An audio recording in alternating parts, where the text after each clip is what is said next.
Welcome to the Business of Apparel podcast. This is the place to learn how to start and scale your own apparel brand and fill it with loyal customers for years to come.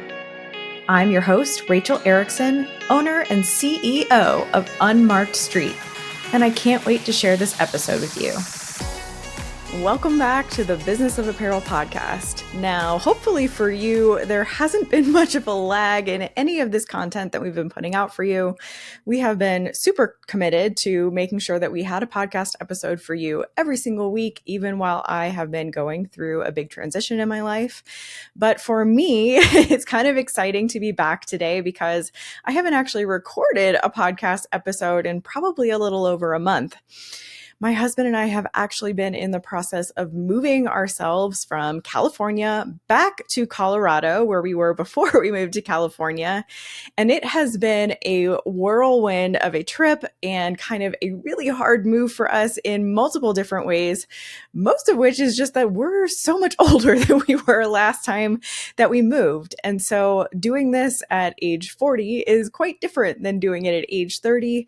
And so we've definitely been noticing that along the way. And I just want to kind of let you know what's coming up for the Business of Apparel and Unmarked Street as we move forward into the rest of 2024. Not only are we transitioning our home location here in Colorado, so more to come on that here soon, but we are also going to be kind of revamping some of the products that we're putting out in the way of the newsletters, the way that we're putting out the cutting edge newsletter, for example.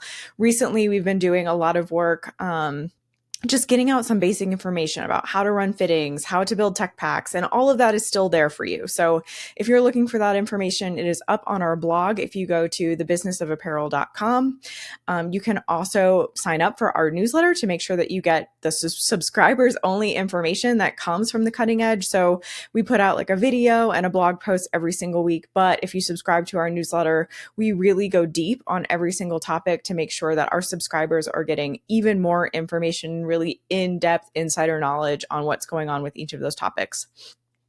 That newsletter and that blog and all of that content is going to shift just a little bit. We're going to talk a little bit more high-level business ownership kind of topics instead of going nitty-gritty on like how to do the day-to-day tasks. So that is going to shift a little bit. We're working right now on what that looks like. We're talking about maybe changing up some of the colors for the brand. When we first put together Unmarked Street's branding package and our marketing package, we put something together that we thought looked really professional. But the more and more that I learn about marketing, and me being really Unmarked Street and Unmarked Street being a lot about me, we definitely are trying to hone in on the colors that represent Rachel. So that is definitely something that we're looking at. There are some other things that are going to be coming out throughout the rest of the year. And so stay tuned for all of that. I am super excited to be pivoting and to be going through this transition. It has been a long time coming. It feels like this last month, I have just had to really put my pen and pencil down and stop working a little bit while we went through this big move. And moving cross country is never easy. But what I want to do is get into a series of podcasts coming up over the next couple of months to really let you get to know me a little bit better. You know, who are you listening to? Who is this Rachel person who owns this podcast and comes on every single week and talks to me about apparel?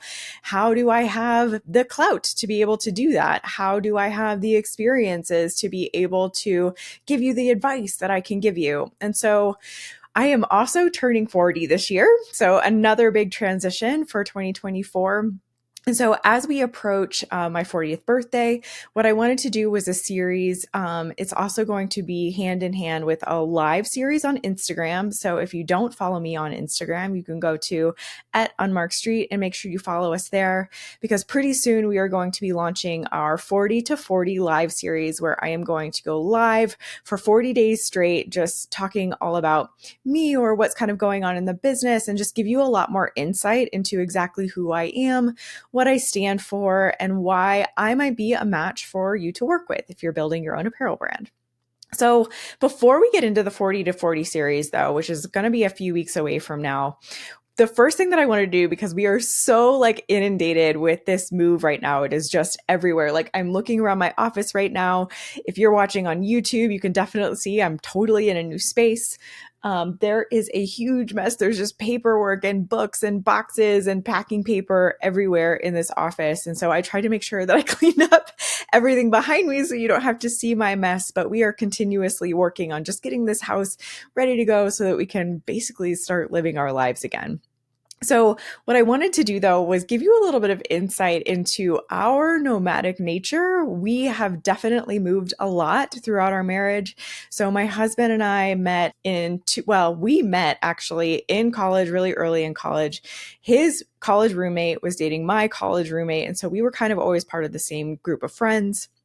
After we both graduated from the University of Cincinnati in 2007, we were both at like mutual friends' wedding, and kind of like he all of a sudden wasn't with a girlfriend and I all of a sudden wasn't with a boyfriend. And so we decided to start talking a lot more, and we were on the phone a lot.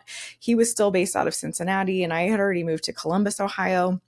And so we were kind of figuring out whether this was going to be something more than a little bit of a friendship. And so since 2007, we have been together. We've done a lot of moves because we kind of knew each other already quite a bit. It was a fast move in together.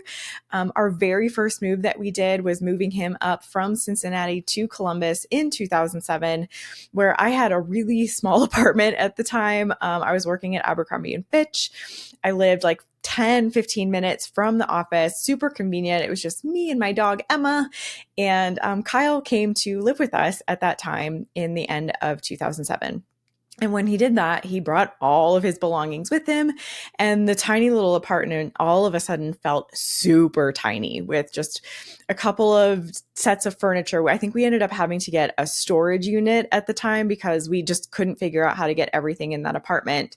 And what we wanted to do was build a little bit more of a home for ourselves. So the apartment community that we were in at the time was building out a new condo community. So it was like townhomes and condos paired with this apartment community. And so when we went to, the front desk or whatever, the main office, and asked about maybe getting a bigger apartment together, it was really interesting. So if you remember 2008, it was kind of right before the economic decline and the Great Recession, where people were able to get loans to buy homes for basically nothing. And we ended up being a part of that group. So it was 2008. We had been living together in this teeny little apartment for a few months. We wanted to upgrade apartments. We were hoping they were going to waive any like fees or anything like that because we wanted to stay in the same community. We really loved where we were. We had like our two best friends who had dated each other in college and ended up introducing us to each other, lived literally across the street from us in the same apartment community. So we wanted to stay there. But when we went in, what they did is, well, the next best thing that you could do is buy a condo. And they said, all you have to do is put $500 down.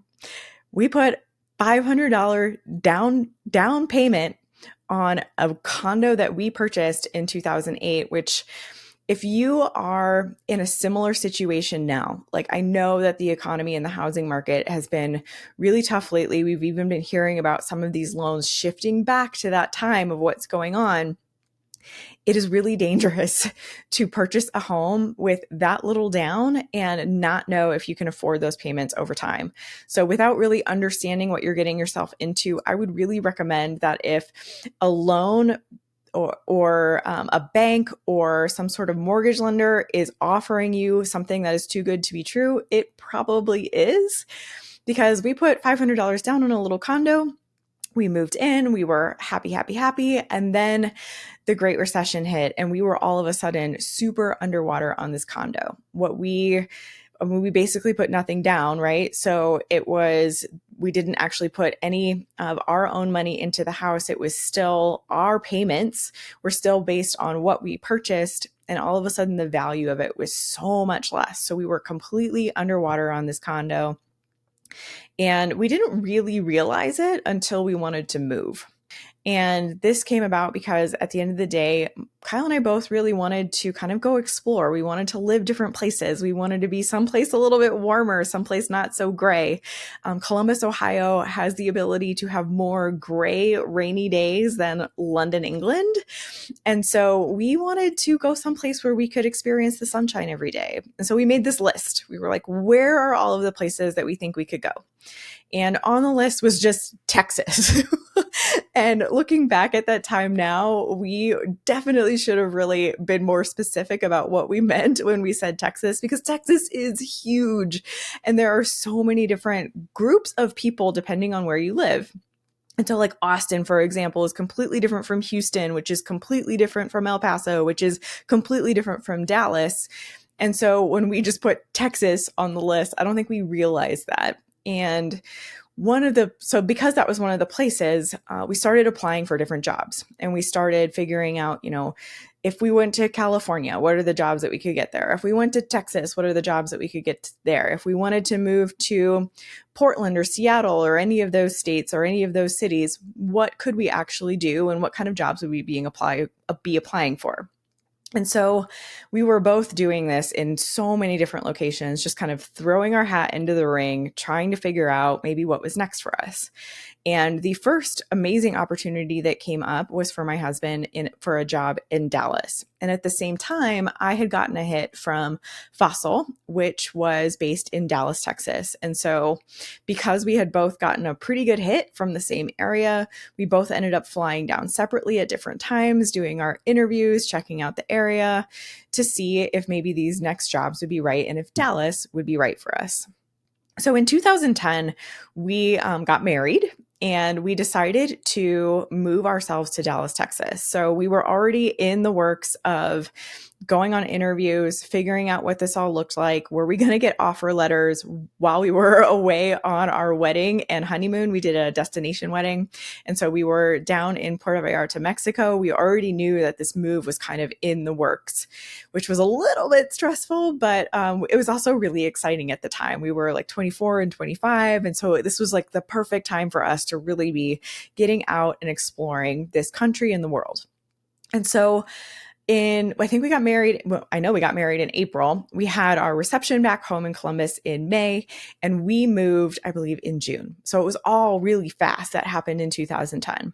And the first thing that happened is Fossil actually was able to move me first. So even though Kyle actually got hired before I did, he ended up doing a little bit of a commute back and forth because of the way that his company was set up on remote job opportunities. So he was working remote way before any of us ever learned how to work remote during the pandemic. He was starting to work remote even during 2010 and even for many, many years before that. So kind of side note, when I had to learn how to work remote in 2020, when we were all sent home to shelter in place, like he was able to teach me the ropes. I got used to working from home really fast, learned a bunch of great habits from him. But so he was doing that in 2010.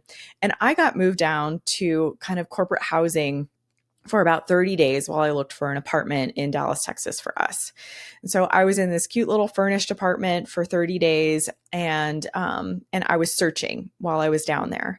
And so McKinney, Texas is just a little bit north of Dallas. And I ended up finding us a great little apartment there. It was teeny tiny, but it was going to work for us. And so we ended up being sponsored basically by Fossil to move with a relocation package. And so they helped us find movers. We ended up doing this huge cross-country move, and it was so easy because Fossil actually handled so much of that for us. And so when I look back on that move, especially after we just did this one, I'm like, it was so nice to have someone else do the logistics of this. And so I know a lot of companies are out there right now not really being able to offer relocation packages, but if you're looking for a new role, asking for a relocation package, especially one that the company might actually help you with logistically, is a huge bonus. Trust me. So if that is something that they are offering to you, I really recommend that you take advantage of that. So we moved into this little apartment in McKinney, Texas. We were there for about 6 months. We just signed a 6-month lease because we knew it was kind of small for us. We weren't sure exactly where we were going to be. And so after that 6 months, we did our fourth move, sorry, I'm looking down here. I actually made notes for myself. So move number 1 was moving Kyle from Cincinnati into Columbus into the apartment. Move number 2 was from the apartment to the condo in Columbus. It was just in the same neighborhood. So that one was really easy. And then the third move was when we moved from Columbus to McKinney, Texas, into the small little apartment. And so now we're already on our fourth move together. It's still the end of 2010. So we've only been together for like 3 years. We're on our fourth move. We moved across town from McKinney, Texas to Frisco, Texas, which had a ton of great restaurants. They had the Dallas FC football field or soccer field, if you call it soccer. They were located in the Frisco area. There was Kyle's office actually ended up being in Frisco as well. So he could ride his bike for like 5 minutes and be at his office. I ended up having to commute to the Fossil office, but it wasn't a big deal. We really loved where we were. We had like season tickets to the Frisco Rough Riders, which was their like AAA baseball team. We had so much fun doing all of that. And so we ended up being in Frisco, Texas for, I think, a year to 18 months. I can't remember exactly how long we were there. But after a while, we started to feel like Dallas maybe wasn't the best place for us. There was a lot of angry kind of road rage traffic. We felt like we wanted to be somewhere similar more to Ohio, like kind of Midwest natured, where people were just really friendly and nice to each other.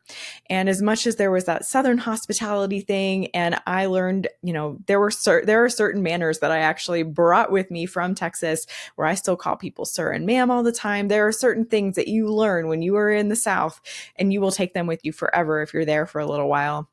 But we really wanted to go kind of above and beyond that. And there's a difference between having, Southern hospitality and having manners, I believe, and having like that Midwest, like I'm walking down the street, I'm just going to be super friendly and smile at you and wave at you. And we are just going to connect even as strangers because we live in the same community. And that is something that we were kind of missing in Dallas.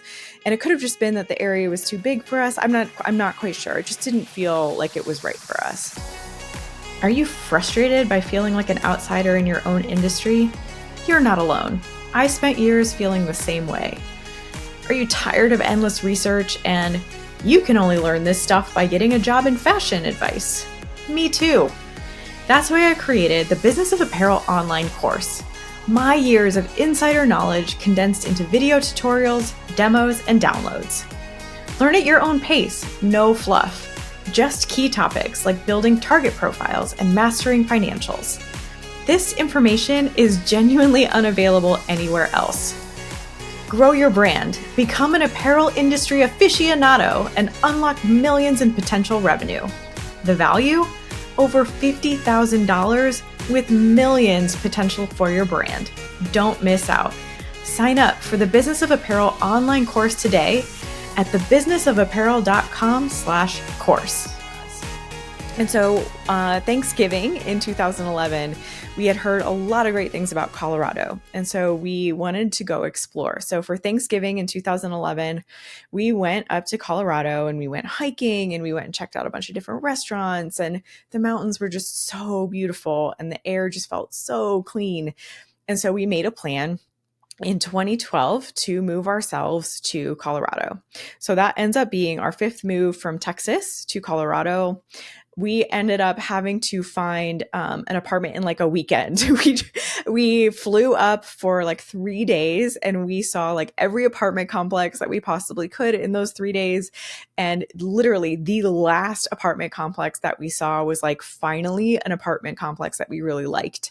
It was right next to a gym. There were lots of little restaurants to be able to go to. There were tons of running pads right next to the apartment. You could get right to them. And there were cyclists everywhere, which was so huge for both of us because we had really gotten into cycling in Texas. Kyle had started to race, so he had come from a Cat 5 into a Cat 4 really fast. He had just gotten his Cat 3, so we were racing Cat 3 in Texas. We were super excited to come to Colorado, like Mecca for cyclists, as a Cat 3, go to all the races. And so in 2012, we were able to move ourselves up to Colorado. Now, because Kyle's company had a remote program, he was able to switch back over to the remote program and he was able to then get going on that right away. He went fully remote in 2012. and didn't really go back to an office until we moved to Santa Cruz in California, which is quite a bit later. So we'll get there. But that ended up being a huge saver for us because then I just needed to go find a job. And so in 2012, I started working at Miller International, which does rodeo gear. They make some of the best rodeo wear in the world. And so I was working on saddles, a different kind of saddle. We were working on horse saddle apparel. So people who were doing barrel racing and bull riding and all of those different kinds of events, we were able to then make like really sturdy athletic apparel that stood up to that kind of amazing athleticism. So I learned a ton about performance apparel in that way by working at Miller. And I was there for a couple of years. During that couple of years, the apartment that we originally were put into, we ended up having some really, really noisy upstairs neighbors. So as our first year of the apartment lease came due, we ended up asking if we could move to a different apartment. And something else that was a big deal that we didn't realize, the space that we had in that first apartment, Kyle was kind of working like right in our living room. Like the living room is kind of large. And so the way that we set it up, he kind of had a desk like on the back of the couch. And so we were able to set him up there, but he was constantly feeling like he was at work. And so regardless of whatever was happening, if we were trying to relax for the night, his computer and his work desk were literally right there.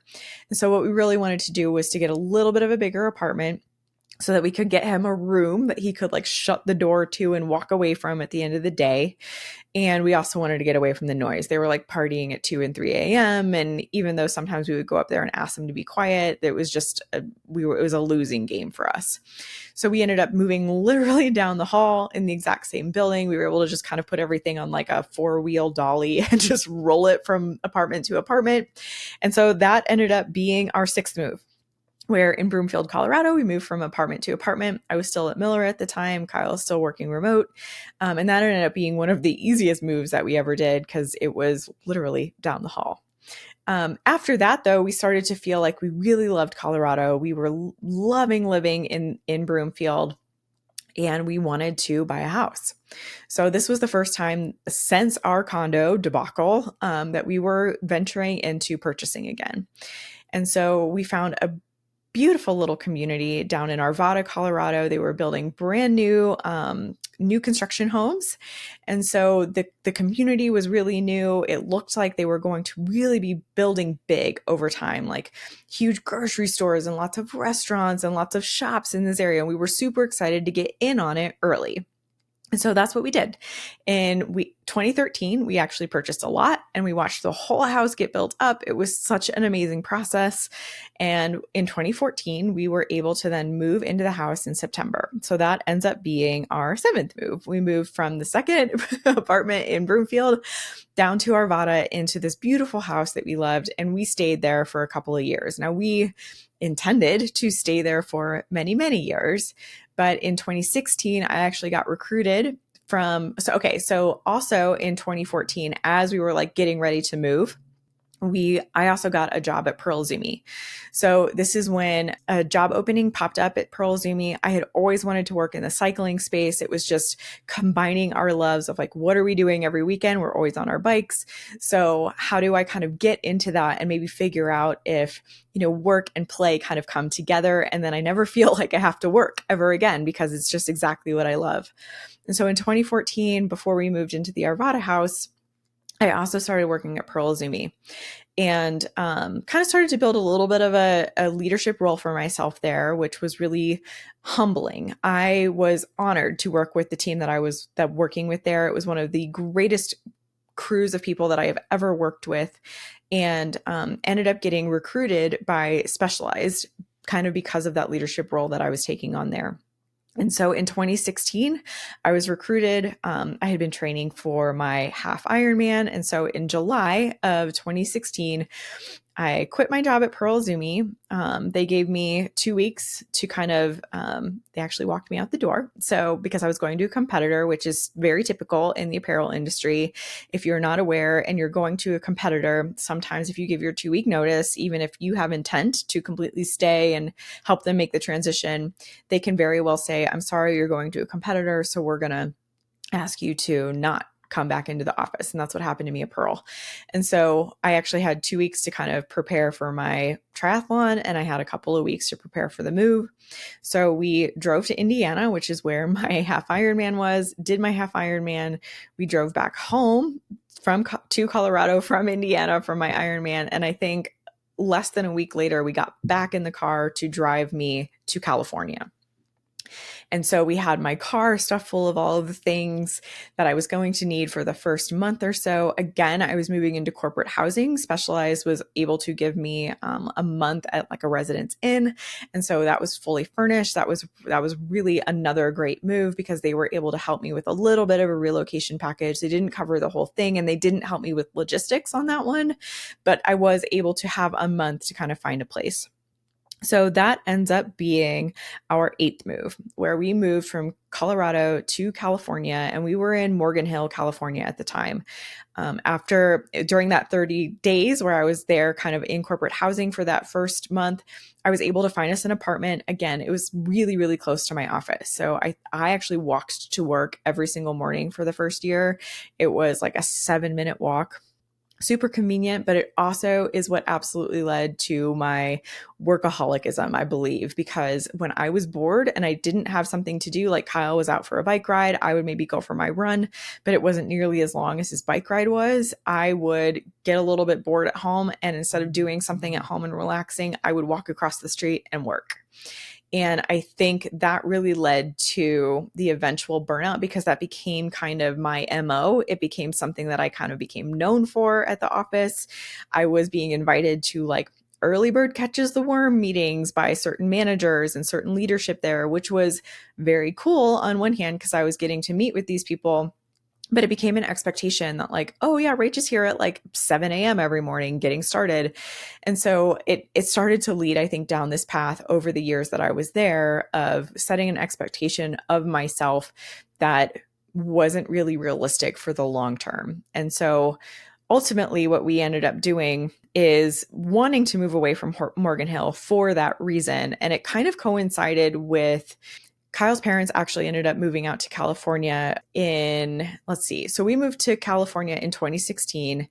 They ended up buying a place that same year, I believe, but they weren't moving out right away. And so what they had kind of asked us to do was keep an eye on the house a little bit. And so because we wanted to move away from the apartment, they wanted us to kind of house it and watch the house. What we ended up doing is moving all of our stuff out to their place, which was in Tracy, California, so that we could be committed to being there every single weekend. And so we started this crazy, crazy schedule. It almost killed us.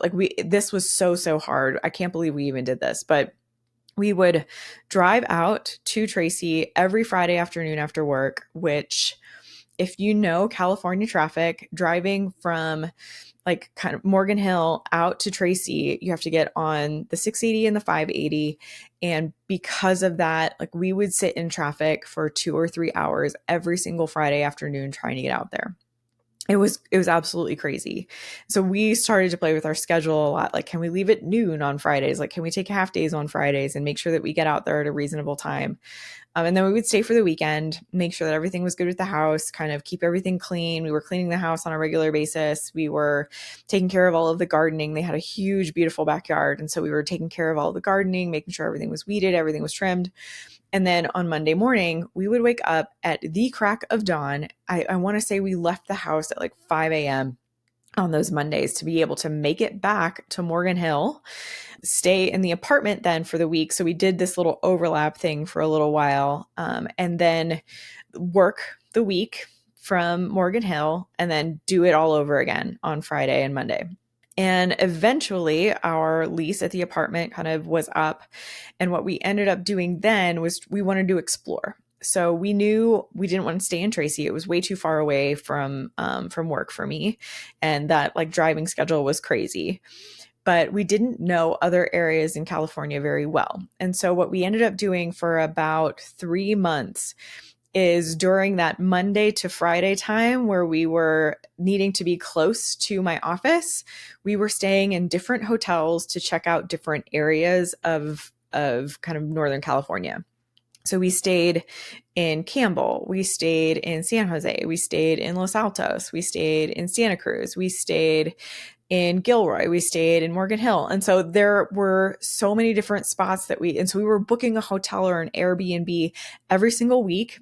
We were figuring out exactly what it was that we needed to bring with us every single week to have like clothes for the week, because we no longer had the apartment where we could like just have half of our stuff while we had half of our stuff in Tracy. It was freaking bonkers that we did that. And it was so hard on us. Like we started to really go crazy, like staying in hotels like that every week. And so finally, we ended up landing ourselves in Los Altos. After staying there a couple of different times in hotels, we really liked that area. The cycling was really good. It ended up being about an hour commute for me either way. So I did spend about 2 hours in the car every single day, but actually that was pretty typical. I know that was different from like a 7-minute walk across the street, but from almost anywhere else that we wanted to stay, that felt like it was actually pretty reasonable with California traffic. So that ends up being our 10th move, where we then moved from Tracy. So we took all the stuff that we had moved out to Tracy and we moved it into a condo in Los Altos. Now we were renting this condo. I think we ended up signing a long lease because we were like, oh my God, I'm so sick of moving around. We had moved from Morgan Hill to Tracy, and then we were doing the hotel thing and we were so sick of it. So we signed this really long lease. And then Kyle got a job in Santa Cruz, and we felt like Santa Cruz was going to be the place, like beach town. This is the dream. Oh my God, this is going to be so amazing. And so we ended up trying to get out of our lease a little bit early, and we did have to pay some penalty fees. And we ended up then buying a new construction home in Santa Cruz, which is a little bit unheard of. There is not a lot of new construction in Santa Cruz. It is a very condensed area. And so there are a lot of older homes in there, and it's really hard for them to actually have any new homes being built up. So we found this amazing community. We felt like it was really rare to be able to find it. It was within our budget. And so we were able to move ourselves down to Santa Cruz in 2018. So we had done all of that in 2017. In August of 2018, we moved ourselves into the house in Santa Cruz, and that is where we stayed for quite a while. So from Los Altos to Santa Cruz, that was our 11th move together. It was 2018. We had been together for 11 years, and we had done 11 moves. And then we ended up staying in Santa Cruz in that house for the last 6 years. And I know that I'm going a little bit long today telling you all about our moving story, but what I want to do next week is tell you all about this last move that we had. So stay tuned for next week. We are going to continue. I'm going to walk you through our move from Santa Cruz to Colorado to let you know what is coming up next and how all of this went this last time. I'll give you some advice for you if you are looking to move anytime soon, especially across country. I can recommend our moving company to you. And I can also kind of give you some tips and tricks because there are some things that we could have done much better during this move. So I'll let you know all about that next week. So stay tuned. If you liked this episode and you liked learning a little bit more about me and my personal life and how crazy I am and how nomadic I have been throughout my marriage, give us a shout and leave us a review. We would really, really appreciate it.